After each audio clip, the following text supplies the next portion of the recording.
There's a nice hidden lake a short walk away from my house in Parsonfield, Maine. I've been going fishing there for as long as I've lived here. It's hidden away from any roads or houses. It has perfect privacy, and I would always be the only one out on the lake fishing. In fact, I would leave my kayak in the same spot by the lake whenever I wasn't using it.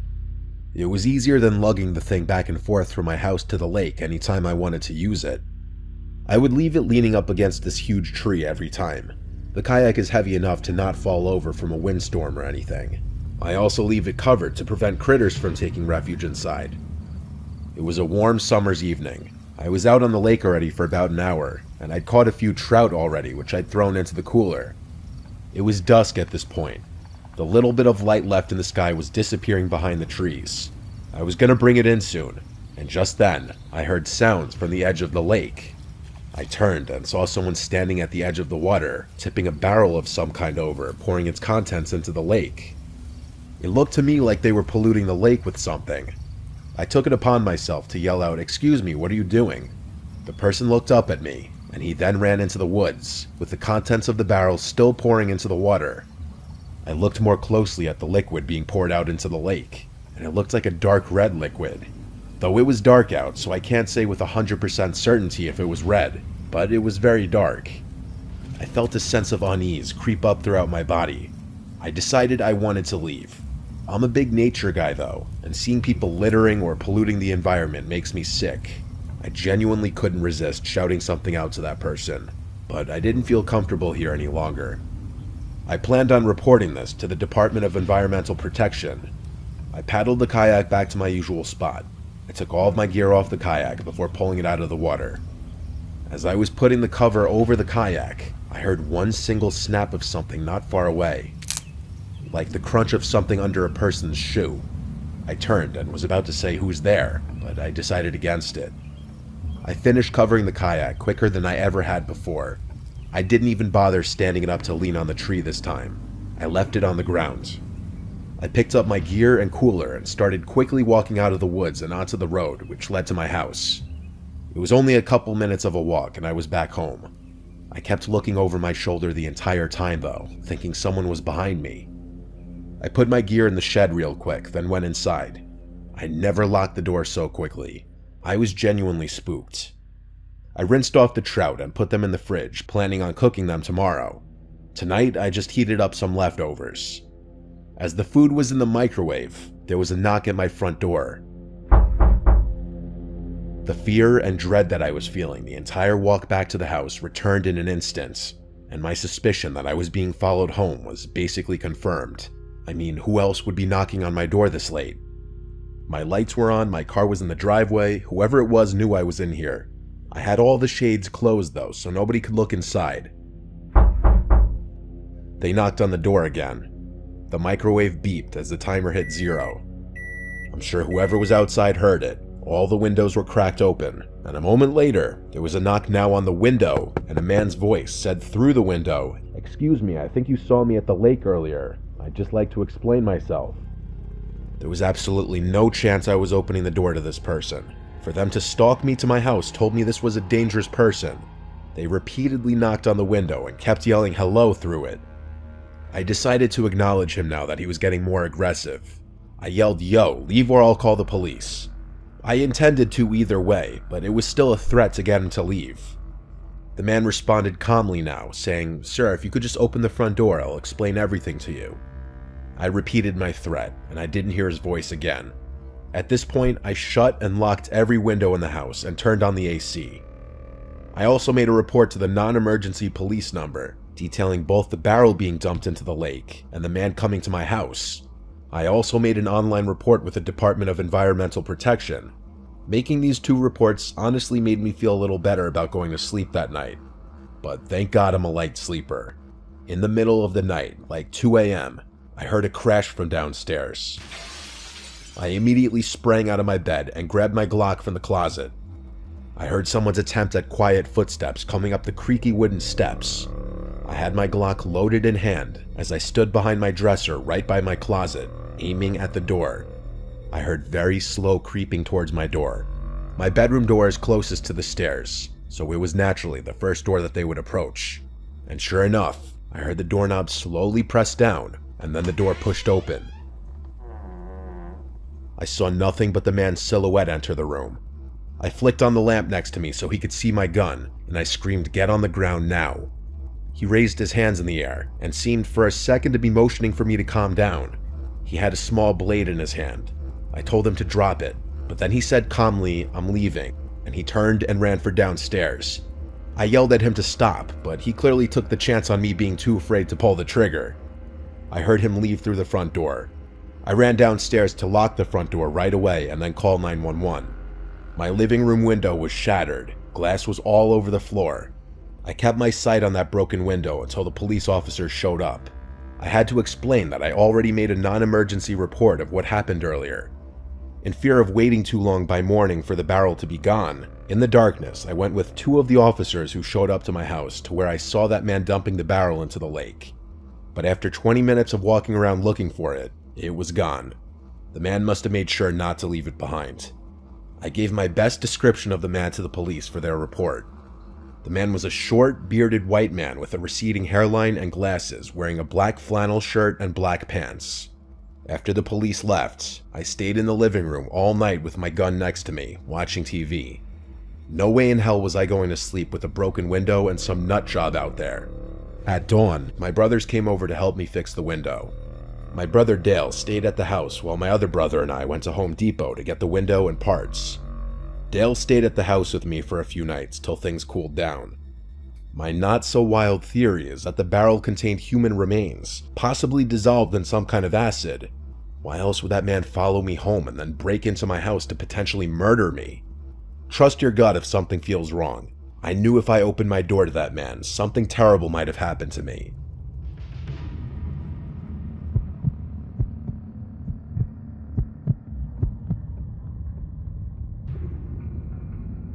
Ever since I was a little kid, all the older men in my family would take me fishing every opportunity they got. It was like some family ritual. I, being the youngest, meant that I was next in line to become an expert, like all of them claimed to be. The ones who took it the most seriously were my dad and his brother Matthew. Our houses were decked out like the ones you've probably seen on fishing shows. I won't go into detail, but if you took a step into my house, you'd instantly be able to tell my parents spend more time on the water than on the land. This is actually his story, not mine. My dad's a pretty hard guy to scare, but let me tell you, whenever he tells this story, it's like he's a different person. He doesn't like talking about it, but every so often, at a family gathering or a special occasion, one of my relatives will ask him to tell it, and he will. My dad's name is John. He was fishing with my uncle Matthew and their close friends Rich, Jeff, and Monty. They had set out early, before the sun had even broken the horizon, heading to a remote spot they had all agreed was prime fishing territory. This place was a couple of hours boat ride from the nearest marina, tucked away in a secluded cove-type area that few bothered to explore. It was known among them for its abundant bass and the occasional pike. The day started like any other fishing trip, with the boat cutting smoothly through the mist rising off the water, everyone sharing stories and jokes over the hum of the engine. They anchored the boat in a familiar cove, surrounded by dense forest. Monty was the first to crack open a beer, even though it was so early in the morning. My dad tells me all the time that Monty is his wild friend, the one who tends to drink a little more than he should. They fished for hours, the only sounds being the occasional splash of a lure hitting the water, and their own laughter. Oh, and the occasional crunch of empty beer cans that they were drinking like water. As the day wore on, they had their fair share of catches, each one sparking a small celebration. As dusk approached, the light began to wane. A dense fog rolled in from the water. My dad describes it as the boat literally being swallowed by fog. Rich, who was the most experienced fisherman of the group, kept saying that he had never seen fog so thick. That's how unnatural it was. Jeff, the jester of the group, was almost as drunk as Monty, both of whom were seemingly unfazed by the fog that had ensnared them. It was starting to get dark. They had originally thought that they could just wait out the fog, but it didn't seem to be going anywhere.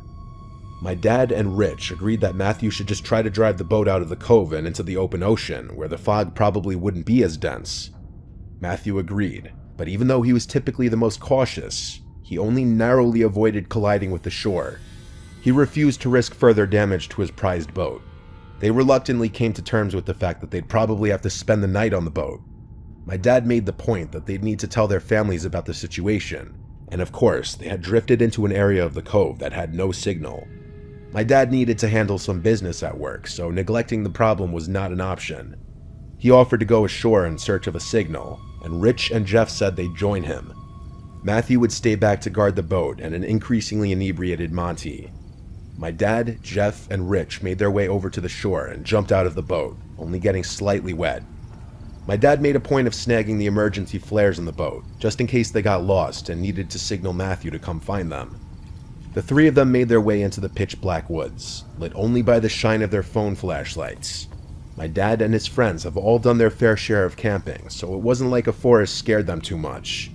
They began trekking uphill, hoping that higher ground would give them a better chance of finding a signal. My dad always made a point of emphasizing how dark, yet eerily foggy the forest was. You could practically feel yourself slicing through the fog.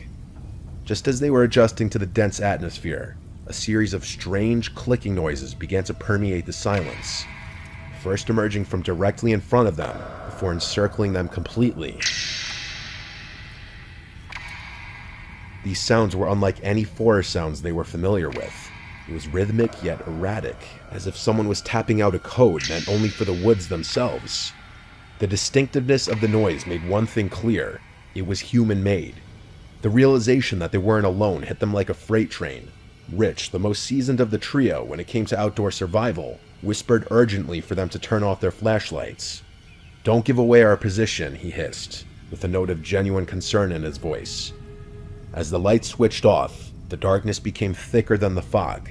The clicking noises stopped abruptly, replaced by a silence that seemed to weigh on their chests. Time lost meaning as they stood there, frozen, unsure of their next move.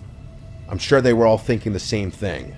The idea that they might have stumbled upon some kind of clandestine gathering or a woods cult was terrifying.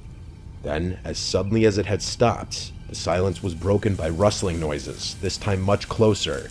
Then silence again, and then a guttural scream echoed through the trees. A sound so primal and full of anguish that it rooted them to the spot.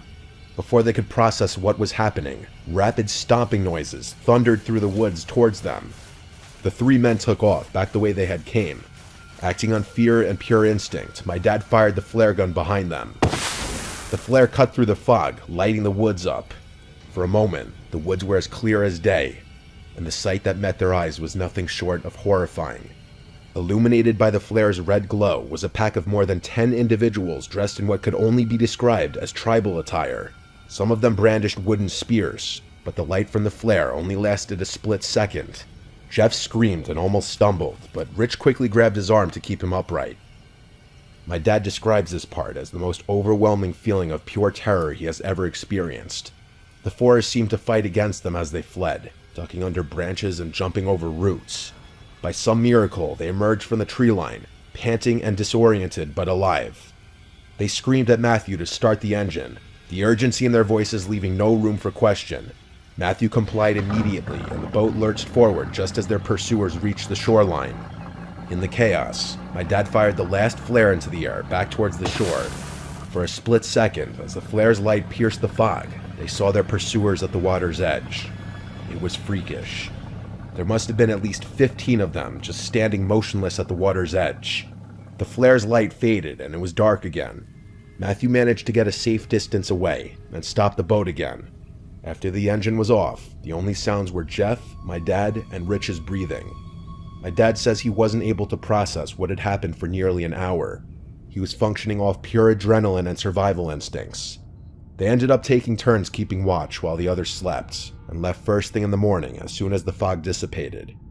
Funnily enough, Monty had passed out before everything went down and doesn't remember any of the details of that night.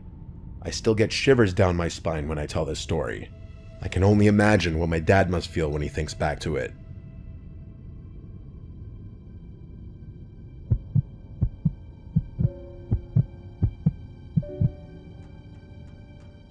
I've been fishing for as long as I can remember. I'm almost 60 years old now, and even though I've been fishing thousands of times, I can't think of any other way I'd rather spend the rest of my life. My kids are all off living their own lives, and things around the house are quiet now. You could hear a pin drop most of the time. Sometimes I miss the old days, being able to throw the pigskin around with my boys in the backyard, but some things just aren't in the game plan anymore. I usually fish with my pals from college, but more often than not, I found myself going at it alone, like a lone wolf. This was one of those times. I haven't stepped foot outside upstate New York in over 15 years. I don't see a reason to. We've got some of the best fishing lakes in the country, and I plan on making full use of them. It was mid-April in the early season, just after the ice out and before May hit. For whatever reason, I decided I wanted a more secluded spot this time around, so I chose a nondescript lake in the middle of nowhere that was pretty small. I drove up an hour before sunrise so that I could be out on the water when the sun poked through. I unstrapped my kayak from the roof of the car and made my way over to the lake. I rode out to the middle of the lake and admired the beautiful early colors starting to paint the sky. It felt like home. You can bet your bottom dollar I'd never trade a day like this for anything. It was a little chilly, but I've got skin like steel. I could tell the sun was just about to appear in the sky, so I started gearing up. I was shooting for largemouth bass, so I made my way back to the outside edge of the weed beds, planning to move back toward the middle of the lake if I got skunked. I went for a 6.5-foot medium action spinning rod with 9-pound monofilament line. I was using a wacky rig, which is a 4-inch rubber stick worm, my go-to for catching largemouth. Just before I was about to start what would hopefully be a swell day on the water, I noticed something strange across the lake. I couldn't quite see what was going on, but I could tell that there was movement. At first I thought it was a fellow fisherman, but curiosity got the better of me. I reached into my knapsack and pulled out my pair of binoculars I used for bird watching. I looked across the lake, and there were 3 figures wearing dark colors and hoods covering their faces. They looked like they were digging a hole or something on the edge of the lake. I kept watching. They finished their hole, and while I was expecting them to put something inside it, they actually did the opposite. One of them pulled something out of the hole, which I couldn't make out even with my binoculars. Then the other 2 did the same, pulling out a few more things that I couldn't quite see. I was beyond confused. Then I watched as they started tossing the items into the lake, each one making a distinct splash as it smacked the water. Something was wrong. Out of nowhere, a wave of fear washed over me. I didn't know who these people were, but I started thinking they might be dangerous. I didn't know what to do. Thankfully, they started to leave without noticing me. I thought about turning a blind eye, but couldn't bring myself to do it. I waited until they disappeared into the woods, and slowly rode my way over. I was shaking at this point. I got to the spot where I was pretty sure they had tossed everything. I started fishing, only this time I wasn't fishing for fish. I was going for something else entirely. I fished around for about an hour with no luck. I had to try something different. I racked my brain trying to figure out what I could do. And just then, I remembered my depth checker. I had it tucked away in my Volvo. I was determined at this point. I rode back to shore, returned to my car, retrieved the depth checker, and rode back to the spot. I was sweating heavily at this point. I poked around for a bit, feeling nothing but squishy lake bottom. And then, I felt something hard, something metal. I made a mental note of the spot and grabbed my rod. I took the rig off and replaced it with the largest hook I had. I let the spool out slowly, my pointer finger feeling the gentle movement of the line. 50 years of fishing experience was going into this one catch. I felt the slight resistance in the line. It had hit something. I moved the line around slowly, hoping I'd be able to snag it on whatever was down there. After about a minute, the line tugged a little harder than was normal. I was snagged. I reeled in slowly, careful not to drop my catch. What I pulled out of the water had me shivering in my boots. I stared at the black 9mm on the end of my line. Those thugs had thrown a gun into the lake. I didn't feel safe anymore. I didn't even bother looking around for the other items. I reeled the gun into my kayak, careful not to touch it, and hightailed it out of there. As soon as I got to dry land, I called the police. They launched a full investigation and recovered several more unsettling things from the lake. I insisted on watching them conduct their search because I needed to know what was at the bottom of that lake. They found a keychain with like 7 keys on it and a bunch of old, foreign coins from different countries wrapped in a cloth. The most eerie thing they found, though, was a locket. It was waterlogged, so the pictures inside were faded and unintelligible. The police told me they'd contact me if they ever connected these dots to some kind of crime. They never called me, though. But the story didn't end there. One night, I don't remember how many days after this incident, I heard someone in my front yard say, "That was the car, I know it," and then people snooping around my yard.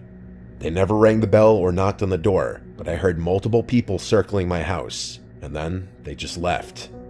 I have no idea if it were the same people, and if they were, I have no idea if I'm being watched anytime I leave my house.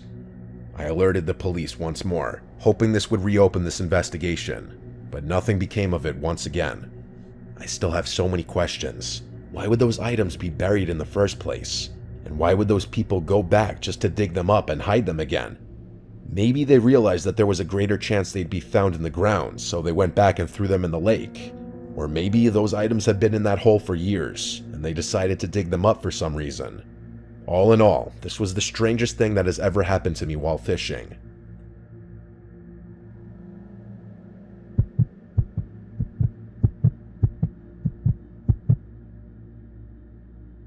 Throughout my life, I would go through phases of different hobbies. I'd pick something that interests me, obsess over it for a year or so, and then find something new to keep myself entertained. During the summer of 2022, I was big into fishing. About an hour's drive away is a shore house my family has owned for decades that's on the water with a lagoon and small Boston whaler. My friends and I would take frequent trips there to fish and just chill. It was the following October after summer when my two friends Kevin and Arian decided to hit the shore house for a weekend to try to catch some striper, as they're abundant during the fall months. Kevin was an avid fisherman, which was a big reason why I got into the whole fishing craze in the first place. Unfortunately, during this time, our boat was out of the water due to maintenance, so we'd have to fish off the beach and piers. This was no problem though, as Kevin had all the necessary rods and gear to do so. We got together on a Friday afternoon, and I drove us all down. When we got there, we fished during the day off of different piers along the inlet. Night rolled by, and only one of us had caught fish, which was Kevin, of course. It was just a small bass though, nothing too exciting. Bummed about our luck, we decided to stay up late to fish off the beach during the night. Kevin said he knew a good beach spot about 15 minutes away, which took us down a desolate road with woods on both sides.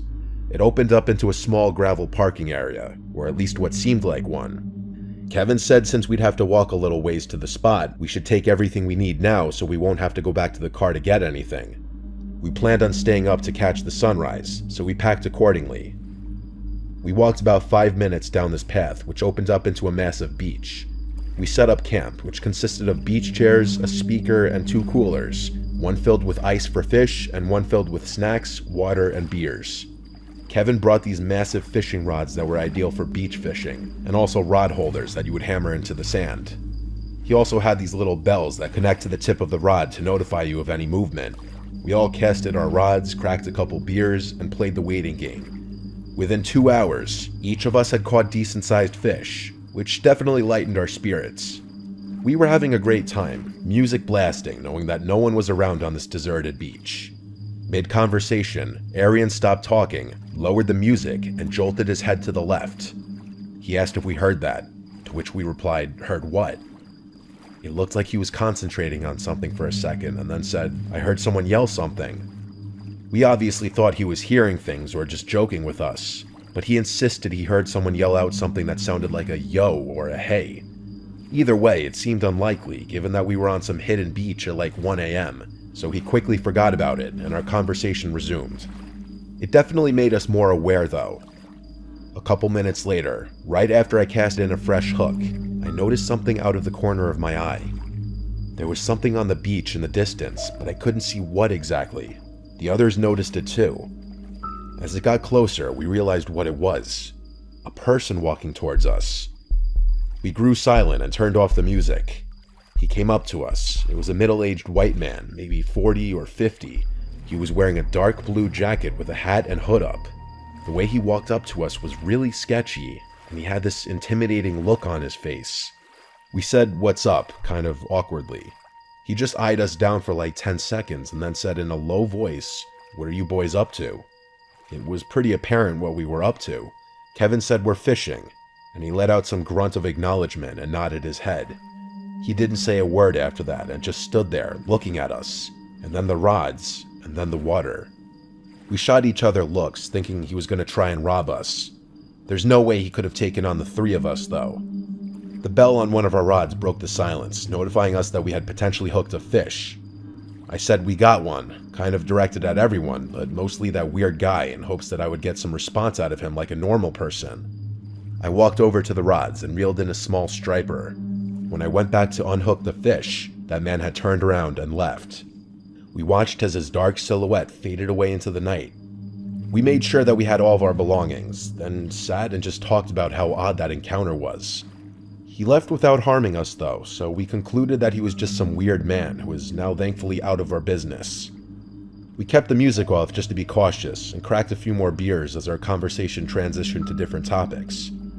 At one point, while staring into the horizon, I thought I heard something in the distance. It took me a second to realize what it was, but when I did, my heart dropped. It was a car alarm. I knew it was mine. It was the only car in that lot, and no houses were out there for probably miles. We started panicking and decided to run back to the car, leaving all of our stuff behind. It took us a couple minutes to get there, and when we did, I was completely distraught. My tires had been slashed, and my driver's side window had been shattered. I got on my phone with the police immediately and told them my location and situation. The operator asked if I knew who may have done it, and we said some sketchy guy came up to us as we were fishing. She asked if I knew where he went, and I said no. Just as I said this, we heard rustling in the woods around us. My heart rose into my throat. I felt trapped. We frantically ran like 200 yards down the road and hid in the trees. I told the operator this, and she said to stay hidden and keep quiet. Within 10 minutes, we saw 2 cop cars speed past with their lights on. We ran back to the car and saw 3 officers searching the area. Multiple things had been stolen, including my wallet, some cash that was in the glove box, and the remainder of Kevin's fishing gear. They found a large knife lying on the ground nearby, which they took for fingerprints and evidence. I told them the whole story with my adrenaline still pumping. They said we were smart to run away and hide, as it's very likely this man meant us harm. Those words made me appreciate my life so much more. The officers made us feel safe, and were nice enough to help us pack up the equipment and carry it back. They took down our information and gave us a ride back to the house. We stayed up all night reflecting on what had just happened. That morning, Arian got us a ride up north, and I picked up my car from the shop a few days later. To this day, this is by far the most frightening experience I've ever had. What was supposed to be a normal fishing trip became a terrifying ordeal that cost me hundreds of dollars worth of damages. I never got a call back from the police, meaning that guy is probably still out there. Needless to say, I gave up fishing as a hobby and haven't touched it since.